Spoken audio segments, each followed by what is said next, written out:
Welcome to Raising Special Needs Kids. Real conversations, real hope, and real stories for families walking the special needs journey. Our host is Monica Schmelter, sister to a brother with Down syndrome, and we're here to remind you, you're not alone. Well, hello. This is the Raising Special Needs podcast, and I'm Monica Schmelter, and I had a little brother with Down syndrome. And so in honor of his life, I wanted to do this podcast to talk to families about their children, about the special needs community, and how we can connect and be community with one another. And today I have Julie Plummer. Julie, so good to have you today. Oh, thank you. Thank you for having me. Tell us a little bit about your family, Julie. Oh, our family. Well, first of all, Chris and I, my immediate family, Chris and I have been married. We just hit 20 years. Congratulations. Thank you. Awesome. Feels like yesterday, though, but time flies. We have a 16-year-old daughter, Kate, and we have a 13-year-old son, Cruz. So that's within our immediate family. And then I have a very close extended family. We call ourselves Fam Bam. There's 15 of us. So my goodness. Yes. So my mom and dad, I never really had grandparents growing up. So it was always us five. I'm the oldest of three. And with my dad being a dentist in the military, we traveled everywhere. So I graduated high school in Fairbanks, Alaska. So it was always just us five. And then somehow we all landed in Mount Juliet, Tennessee, and three of us live in the same neighborhood, and my parents are 4 doors down from us. My sister's the street behind us, but my brother had to be a little bit different and move 15 minutes down the road, because they didn't want to be too close to us. So, yeah. Gotcha. Well, so it sounds like you have a very close family. We do. Which is so good for all of us to have support. Yes. But I think especially when you have a special needs child. Yes. So let's talk about that and just the dynamic in your home and how you have learned to adapt and to parent.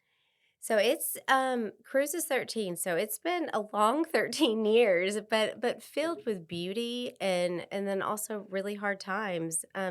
Cruz was a typical child up until the age of 3. So he hit every single milestone. He was the most beautiful baby, happy, eye contact, everything, walking on time. Would answer questions in some of the Bible classes. And then all of a sudden, around the age of 3, it's like a dimmer went off, like it slowly dimmed. And like we would always go in the neighborhood and there was a tree that was like it looked like we called him Harry, and we would like say, "Hi, Harry." And then he would always say it. And then like one day he didn't. And then we also noticed like he stopped just kind of interacting and engaging with us. And I took him to the doctor. And do you want me to go through the whole thing? Is this That's fine. Okay. Absolutely. Okay, perfect. We went to the doctor and they were like, "Oh, well, boys mature a little bit later than girls." And he also has a sister who talks for him, I'm sure. And I'm like, I understand, but there's something else. And so we were able to get both a medical and an educational diagnosis of autism. But it still felt like, does Cruz really have autism? And he does. He definitely has the scripting, but he's such an anomaly in some ways. At his school, he goes to Illuminate Academy. It's a private autism school in East Nashville. They are angels on earth. And they tell us they've never met a child like Cruz in 20 years. Oh, fantastic. So that would be my child. Well, and it's so good that you have a family, right? Right? All close. All close. Because you've got Yes. Cruz. We've got Cruz Plummer. Not only a special needs, but, he's a character. He's a character. Cruise control.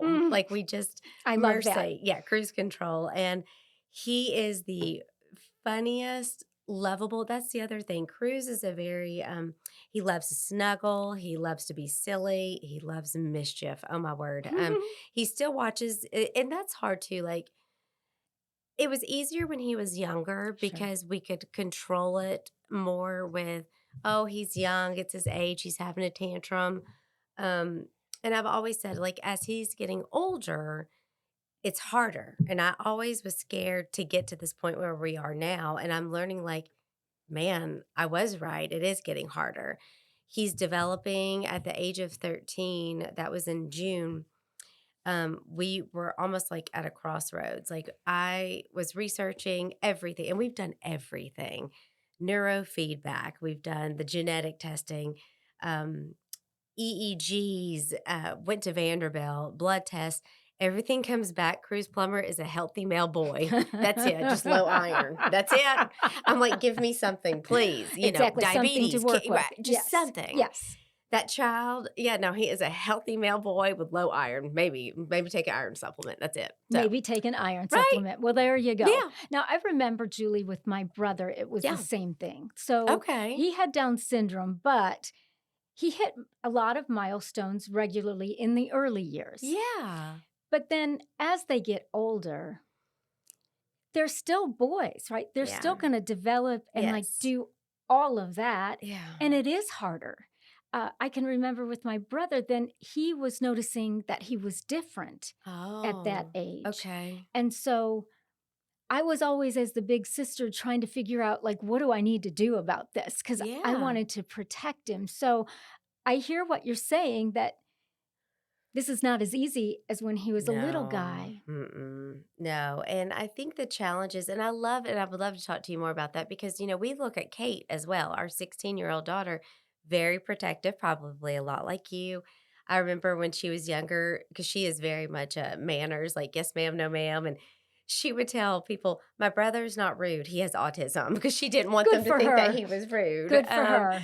But, she's his advocate. But I will tell you, like, and I'm sure you know too, like, when she's around typical peers or like a boyfriend, like, Kate isn't embarrassed of him, but now she is cognizant, like, he's different. Like, mom, please don't bring him to a ball game if he's going to have an outburst or things like that. And we're very sensitive to that. Like, um, we are very like, no, he is your brother. He's part of our family. We're going to certain things, but no, we are cognizant. Like, if we think he's going to, have an outburst or he's going to do something, we'll leave him at home. And that's where family comes in. My dad will watch him. Um, Chris has a 84-year-old mother who could watch him originally, but now he's too big. So Cruz, his autism, he's aggressive and that's hard. So he has a lot of aggression.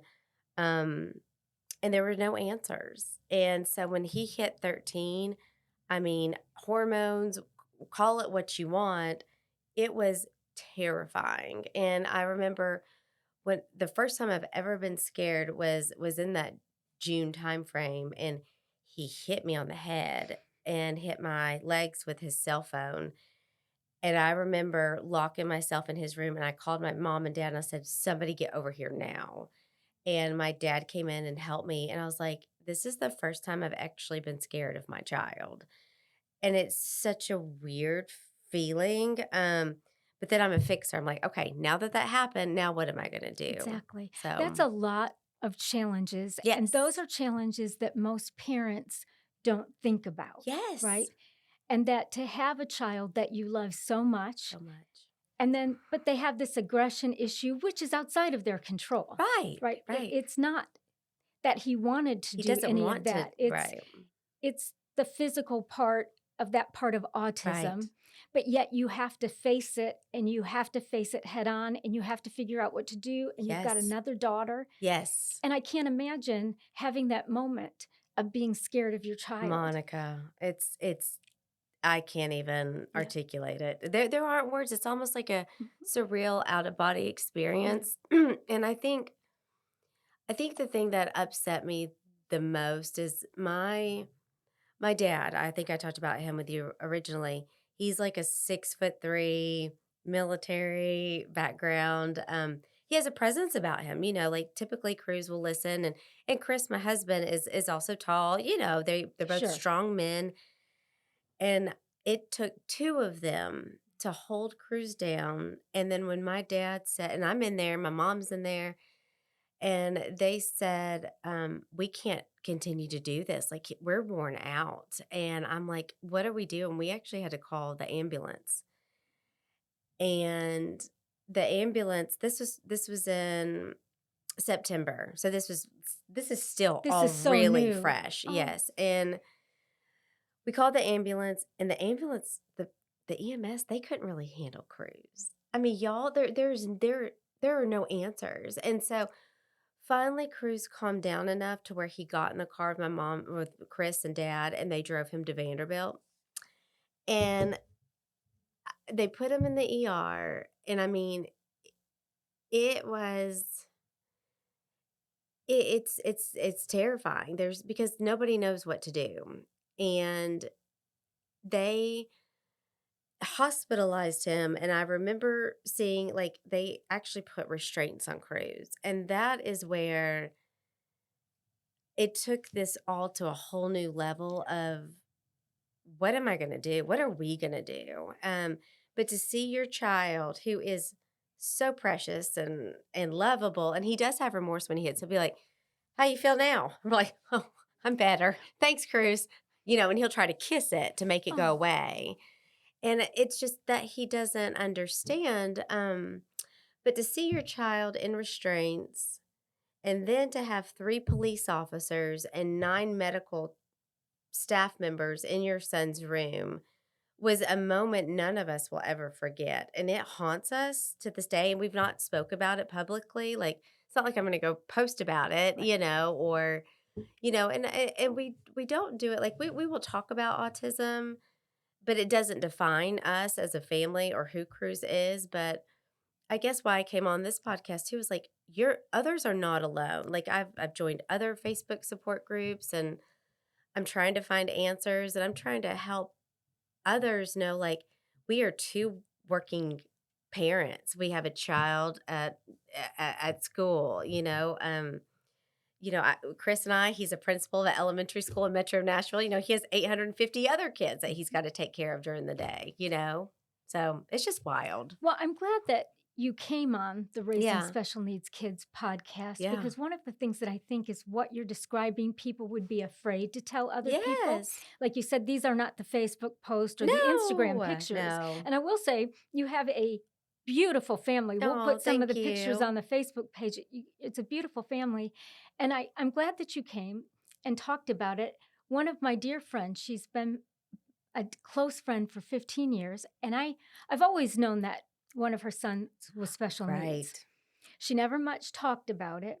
We took a short girls trip a few months ago, and Julie, she confided in me that her son hit her Oh, several times and Monica. he had to go to Vanderbilt. And all of No. this time that I have been her friend, she was not able to tell me that. She had not told anybody. Goodness. And here we are at, Panama City Beach in her beautiful condo.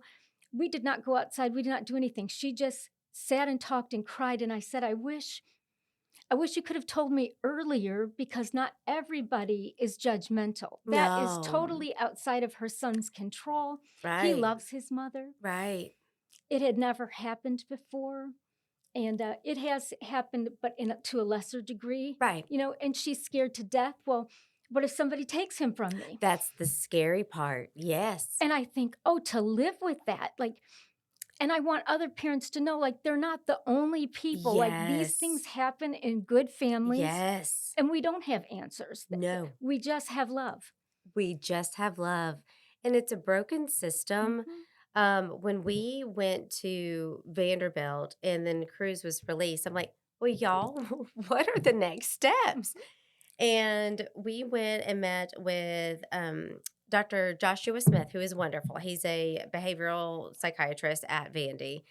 And we were also working, I didn't tell you this, the Amen Clinic. We had spent, which, we have to work to pay for all this, but it was like $7,500 out of pocket in Atlanta in June because I'm like, yo, we have to figure something out. Yes. Like, I will do the functional medicine approach, I'll do the traditional approach, but I have got to find answers for Cruz. I want him to be set up for success and live a long, happy life. And but the way that we were going was, I mean, we were all in survival mode.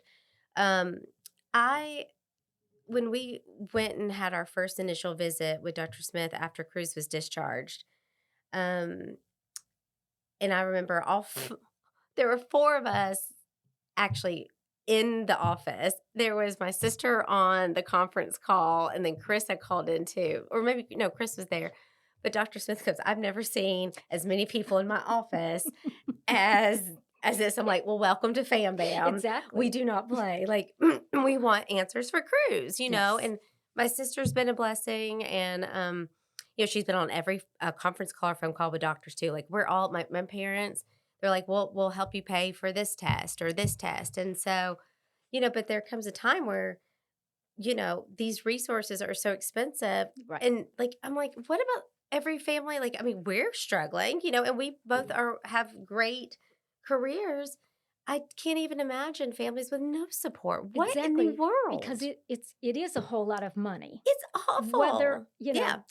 whatever income level that you're Yes. at. And Yes. what do you call your family? The Fam Bam? Fam Bam. Okay, and Yes. everybody doesn't have Fam Bam. Everybody doesn't have So I Fam think Bam. about moms and dads, right? Yes. And, they don't have Fam Bam. Right. So who helps them I don't. if their son or daughter that they love so much but has these Monica. aggressive tendencies Yeah. or these episodes Yes. or whatever we call them, Yes. we don't have answers. What do they do? And I don't honestly think that there's an answer. So when we were talking to Dr. Smith, and right now it's a lot of it is trial and error. So if you read about autism and like that's why it's a puzzle piece, Every child's different. It's a spectrum. And so we do a lot of trial and error, but I remember Dr. Smith saying, if you don't feel safe, well, then you will need to go to the ER. And I go, okay, I'm going to go to the ER. They're going to give him Ativan to calm him Right. down. And then you're telling me that there are no places for us to go and do a safe medication management, or there's no place in the state of Tennessee who has the resources to take care of a child like Cruz, and you send him back home. So it is a continuum cycle of Right. insanity. Right. And because you have no answers, Yeah. like we don't know what happens inside of Cruz Yes. to cause that to happen. Yes. Like if you had a trigger or you knew that Right. it was something Right. physically or there was a medicine that he could take. Right. And this is exactly what my friend was telling me. It's just one day at a time One day by at a faith. time. Yes. Lots of love Yes. and no answers. Yes. And that can leave a family feeling pretty desperate. I could not agree with you more. I don't know, speaking of faith, I don't know what we would do without our faith. I think God has just given us like a sense of purpose and a sense of hope that we were given Cruz to one to help him, but to help others be empathetic towards others. With Chris in the school system, he is able to help children and families with IEPs and 504s. And hey, I understand where you're coming from. My big concern is that as these kids get older, though, and Cruz is one of them, what happens next? There are no residential or like I mean, we are planning like Cruz is going to probably live with us forever, and that is okay. But we have we've done all the things, like we've set up a trust and that's the other thing. You talk about resources to ensure that Kate, our daughter, and kind of like maybe you were Yes, too. absolutely. Like if we were to pass, that's my biggest fear. Like I feel like I have to live forever because who's going to take care of Cruz? Well, my mom, I had to force her to give me legal papers so that if Yeah. they passed, right, that I could get my brother. And I know she didn't want to do it. And I'm like, but you don't want to pass and then have me have to fight him Right. for him, For the him. award of the state. So my parents' prayer was, and God answered it, was that they would live longer than him. And so they were full-time parents Oh. until they were 86. Oh, I love that. Oh my word. Yeah. And I don't know how they did it. And they didn't want to accept help because they didn't want to burden us. I never Yeah. felt that way. I mean, I would say to my mom, that's my little brother too. Like, Right. I love the little Right. guy, Right. I used to hide candy and not show it to my parents so that he could have candy Yep. and like just all the crazy things. Mhm. But that's the whole thing. I don't think people realize that you might be the full-time parents forever. And that's hard, Monica. Like I've got friends, like they talk about, and honestly, we've got it even in our own family. Like people are like, I can't wait till we're, empty nesters and we get to go and do this. And I'm like, oh yeah, that's great. Mhm. Or they talk about their dreams or their next careers, Yes. and ours looks so Yeah, different. my parents never got to do that. I mean, even their senior adult Sunday school class, my brother went with them. I mean, Oh, so yeah. I they never even just thought about they that. didn't have that. They didn't have that. And see, that's the thing too. Like, I'm so glad to hear that your parents, you know, stayed married, because Mhm. being a family, or like Chris and I just hitting 20 years, there was a statistic on the internet, like, because we recently spoke to our Sunday school class just kind of about what we go through. And I think it was 9 out of 10 marriages don't make it Because it's so hard. because it's so hard It's and so you're hard. worn out. Yes, You're and worn out. that's the thing. No matter how good of a Christian we are, and we Yeah. love our child, Right. we get tired. We get tired. We get tired. Yes. And there's just a lot that a special needs family faces. Yes. We've got just a couple of minutes left. What is one takeaway? If you could say one thing to a family like yours, what would it be? Don't give up. Keep pressing on. Keep the faith. And you're going to have to take it one day at a time. And that's kind of what we do.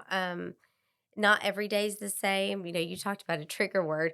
Y'all, there is no trigger. Cruz is a box of chocolates. What could trigger him one day won't trigger him the next. Again, that's why he's kind of an anomaly. But I would just tell them, just don't stop advocating. That's why I came on this podcast. I want to help children like Cruz.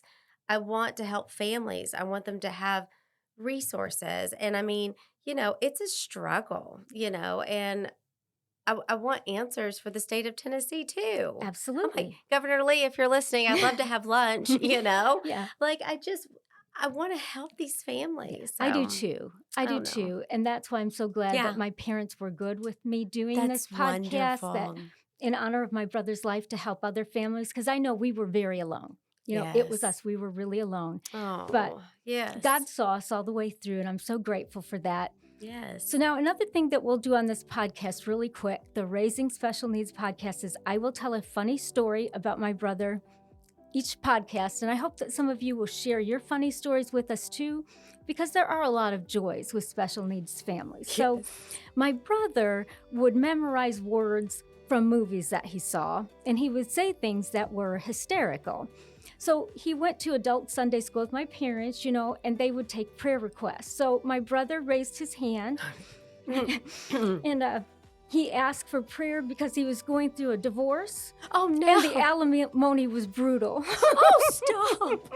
Stop. I love it. You can't make it up. Yeah, we love it too. I think Yeah. my parents might have been a little embarrassed. And I'm Yeah. like, just go with it, Just go laugh. with it. People know Yeah. it's funny. Right. So in all of this, lots of love helps us as a Raising Special Needs Kids family. Yes. And we will see you next time with more. Thank you for listening to Raising Special Needs Kids, a safe place for honest stories, practical help, and a whole lot of encouragement. We are so glad we're on this journey together, and we will see you next time.